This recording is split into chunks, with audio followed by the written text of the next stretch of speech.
Thomas Delaney was a 40-year-old FBI agent with nearly 2 decades of experience under his belt. Known for his sharp intellect, careful attention to detail, and calm, calculating demeanor, he had become one of the most trusted agents within the Bureau.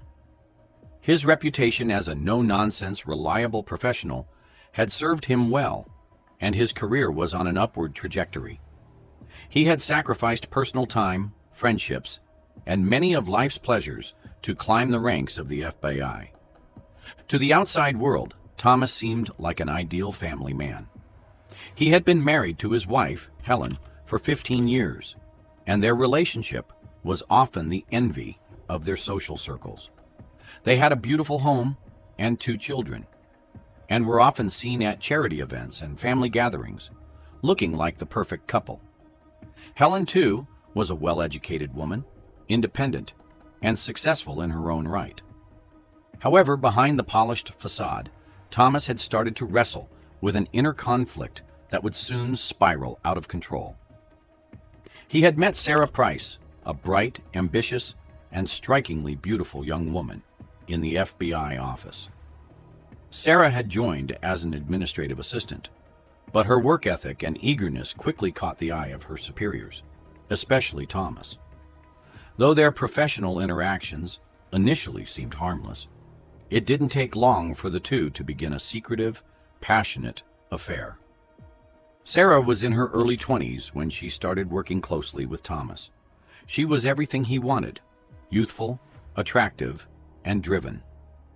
Sarah had just moved to Washington, D.C., with dreams of carving out a career in public service. She admired Thomas not only for his accomplishments within the FBI, but for the aura of power and experience that surrounded him. Their affair began with stolen glances, casual conversations, and before long, a complete emotional and physical entanglement. For Thomas, the affair with Sarah became an escape from his increasingly strained marriage. His bond with Helen had begun to fray. The long hours at work, the late-night phone calls, and his growing sense of dissatisfaction with domestic life made the allure of the young secretary irresistible. As their secret relationship deepened, so did the risk, and yet they both pressed forward, intoxicated by the thrill of their illicit encounters. Helen Delaney, despite her own successes, had always placed her family first. She had supported Thomas's ambitions unconditionally, knowing the sacrifices he made for his career. They had started their life together as a team, and for a time, they were deeply in love. Helen and Thomas built a life that many would consider ideal. But the cracks began to show when Thomas's behavior started to change. At first, Helen dismissed her growing concerns as stress from his demanding job. But as the months wore on, she couldn't ignore the late nights, the secretive phone calls, and the strange behavior. It started with subtle things: Thomas becoming distant, growing impatient, and the increasing time he spent at work. Helen, a woman of sharp intellect, soon began to suspect that her husband was hiding something. She confronted him several times, only to be met with reassurances and half-hearted excuses. But her intuition told her something wasn't right. It was during one of their quieter moments together that Helen first became aware of Sarah Price. She had overheard a conversation between Thomas and another colleague, and the way he spoke of Sarah, a subtle tone of reverence mixed with admiration, set off alarm bells in her mind. Despite her suspicions, Helen remained in denial, unwilling to believe that the man she loved and trusted could betray her. But the signs grew more evident. Late one night, after Thomas had left for work, she went through his things, an act she would later regret, but which she felt was necessary for closure. That's when she found the texts. The messages were undeniable, flirtatious, intimate, and filled with promises of love and escape. She couldn't believe what she was reading, but the evidence was right there in front of her. The perfect life she had built with Thomas had crumbled. The betrayal was no longer a suspicion. It was a painful, undeniable truth. As for Sarah Price, who had moved to Washington, D.C. with high hopes of making a difference, she had worked hard to climb the ladder, and her role at the FBI was an exciting step toward achieving her dreams. When she was introduced to Thomas, she was in awe of his authority, experience, and accomplishments within the Bureau. But her respect for him quickly evolved into something more complicated. The initial interactions between Sarah and Thomas were professional, but as they spent more time together, their connection deepened. He would often confide in her about his frustrations with work, his marriage, and his longing for something more fulfilling. Sarah, eager to please, began to take on a more personal role in his life, often meeting him after hours to share meals or drinks. At first, Sarah believed that their relationship was just a harmless fling, an escape from the pressures of their respective lives. But over time, her feelings for Thomas became far more profound. She convinced herself that their connection was special, and that one day they could be together, free of secrets and lies. She had no idea how close they were to a breaking point. For Sarah, the affair was a whirlwind, but as she became more emotionally invested, the toll it took on her became more evident. She began to pressure Thomas for more time, more affection, more commitment. But Thomas, though he cared for her in his own way, was unwilling to risk everything for their relationship. His career, his reputation, and his marriage to Helen were still more important to him. Despite his growing affection for Sarah, he continually brushed off her demands for something more. The affair between Thomas and Sarah had been going on for over 2 years by the time Helen discovered it. During that time, they had become experts at hiding their tracks. They exchanged cryptic messages, met in out-of-the-way places, and kept their relationship confined to stolen moments. They took every precaution to ensure that no one would uncover the truth. But the weight of the deception began to take a toll. As the affair continued, the secrecy weighed heavily on Sarah. She wanted more. She wanted to be more than just a secret lover. She pushed Thomas harder, demanding to know when their relationship could be more than just an affair. But Thomas, despite his growing affection for her, always kept her at arm's length. He was too cautious, too afraid of losing everything. Meanwhile, Helen, increasingly suspicious, began to track her husband's movements, watching as he became more distant and secretive. The moment Helen found the incriminating text on Thomas's phone marked the point of no return.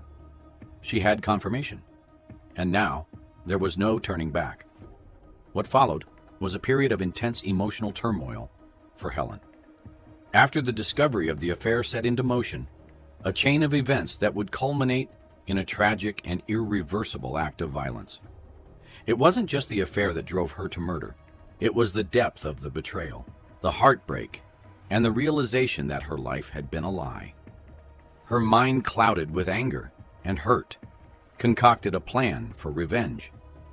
On the night of the murder, Thomas was late returning home, as he often was after meeting Sarah. Helen, still in a state of disbelief, waited for him in their living room, quietly stewing in the venom of betrayal. When he walked through the door, he immediately sensed something was wrong. But before he could speak, Helen simply looked at him, her face an unreadable mask. She asked him about his relationship with his secretary. He tried to explain himself, to justify his actions, but it was too late for words. Helen wasn't listening.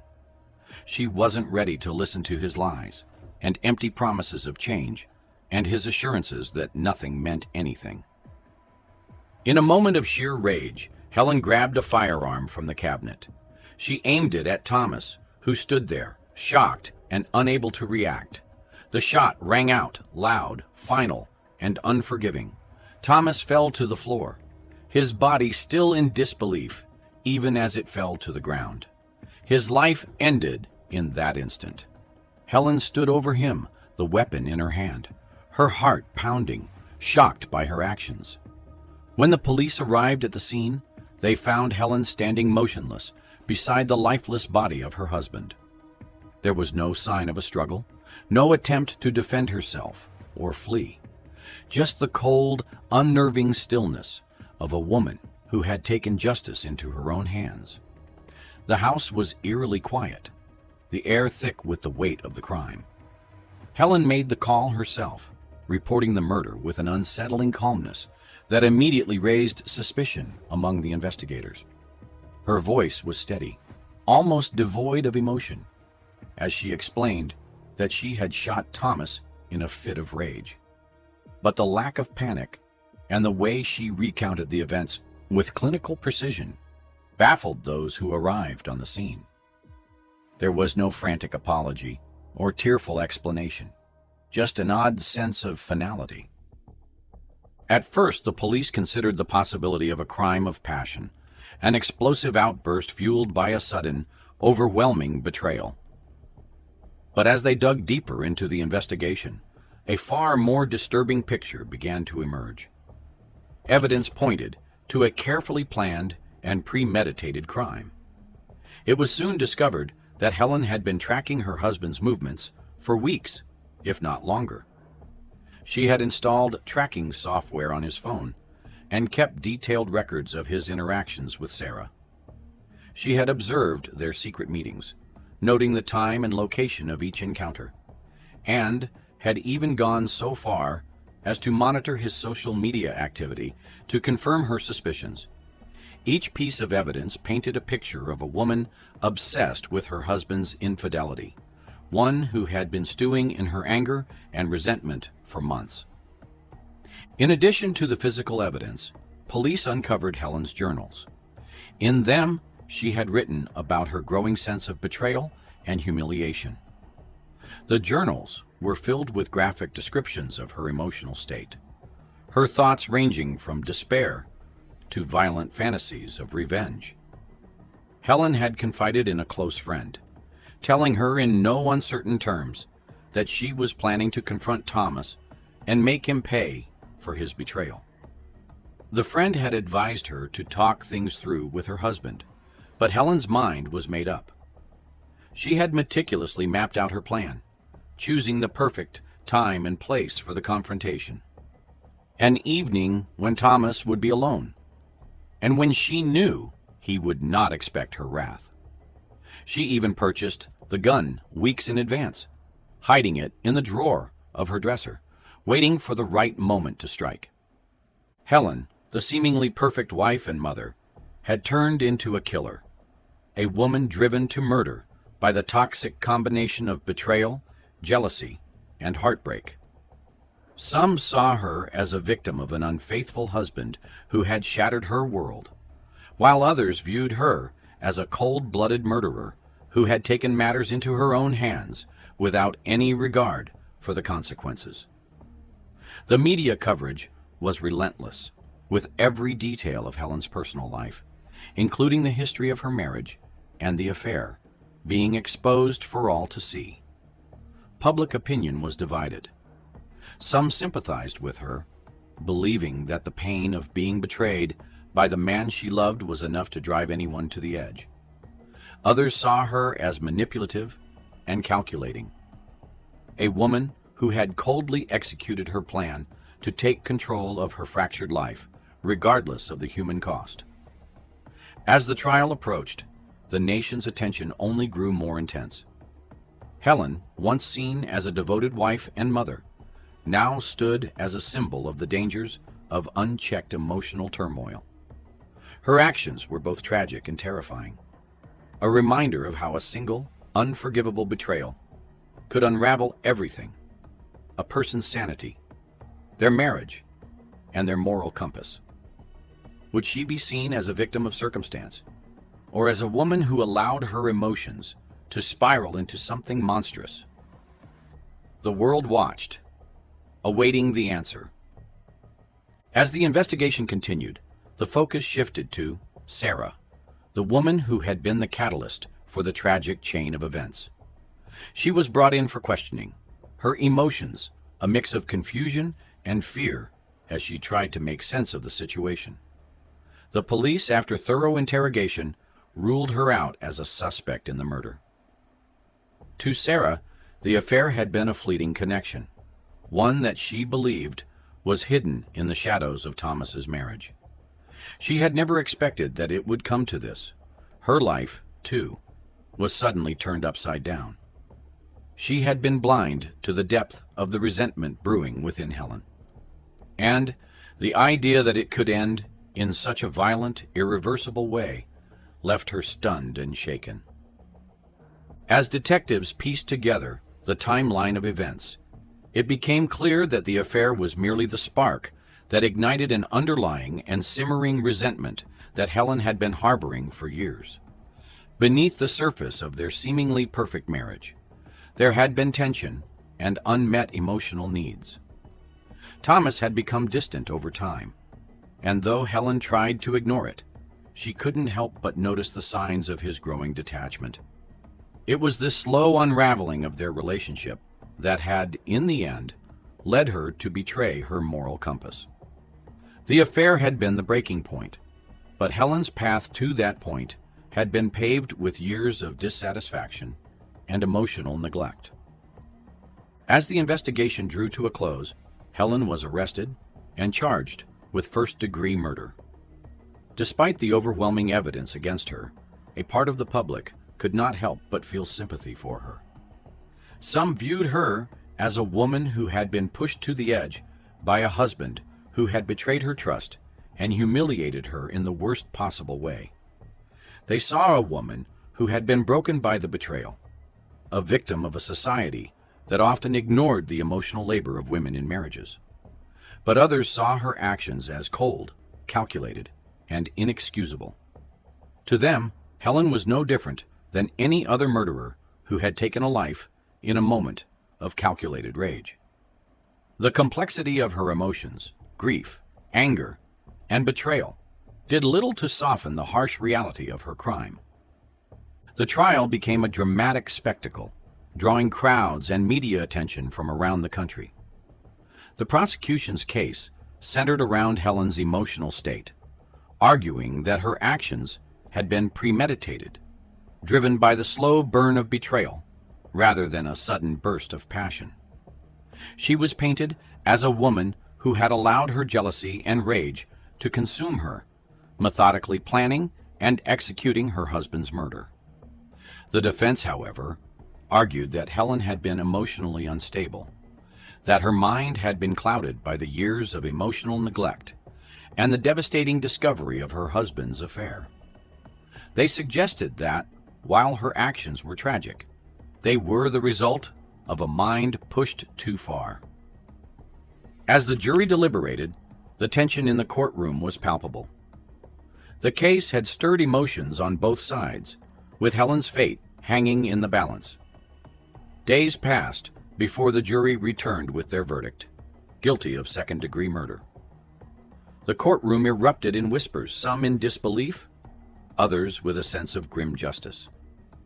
The jury had decided that Helen's actions, while deliberate, had not been premeditated to the degree that warranted the death penalty or a charge of first-degree murder. On the other hand, Helen's defense team painted a different picture.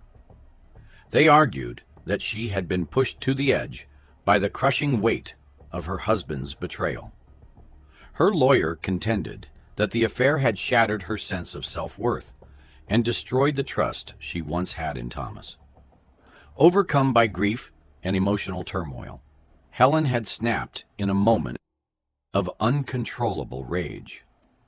Her defense team presented evidence of her deteriorating mental health, sleepless nights, escalating depression, and feelings of utter hopelessness as she grappled with the discovery of the affair. They painted Helen as a woman who had been systematically destroyed by the man she had once loved and trusted, a woman who had finally lost her grip on reality.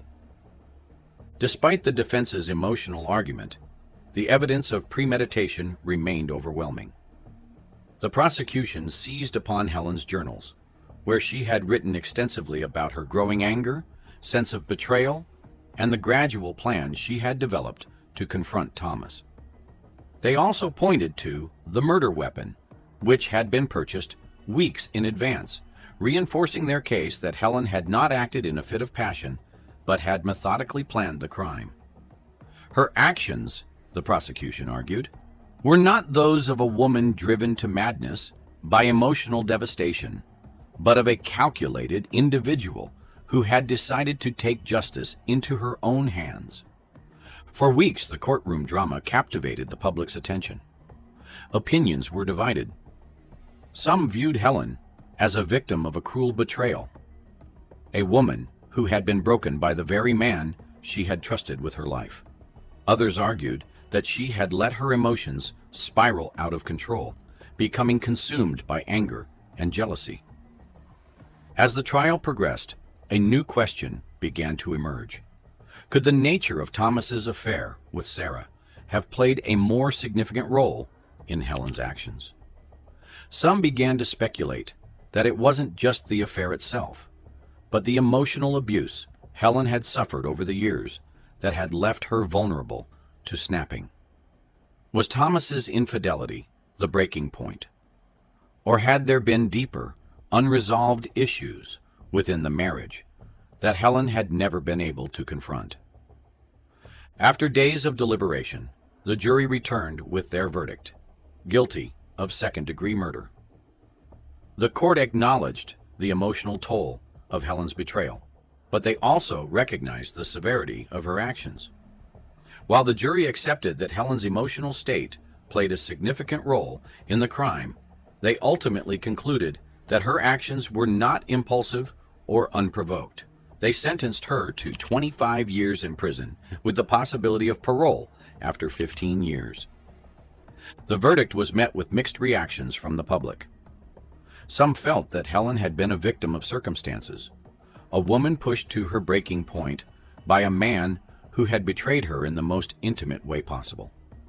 Others believed that the justice system had been lenient, feeling that Helen's crime could not be excused, no matter the emotional turmoil she had endured.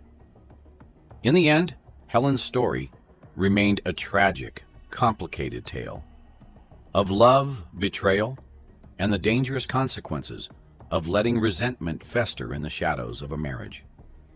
Helen's time in prison was marked by deep self-reflection and regret over her actions. She often wondered if things could have been different had she confronted Thomas about the affair without resorting to violence. Though she recognized that nothing could bring him back and that her actions were unforgivable, she tried to reconcile with her children, who had been placed in the care of relatives after her arrest. Her son, now a teenager, resented her, and her young daughter struggled to understand the tragedy. Helen wrote letters to them, expressing her sorrow and explaining her pain, but the damage was done. In prison, Helen became more introspective, turning to art and writing to process her emotions. She also became involved in prison outreach, helping women with similar emotional struggles. Despite never fully forgiving herself, she tried to find meaning in her new life. Though eligible for parole after 15 years, Helen chose to serve her full sentence, feeling she didn't deserve freedom given the consequences of her actions and the deep pain her actions had caused her children and the people who once loved her. The weight of her choices continued to shape her existence, and she could not escape the reality of what she had done. She saw herself as a cautionary tale, a woman driven to extremes by betrayal and hurt, unable to reclaim the life she had lost.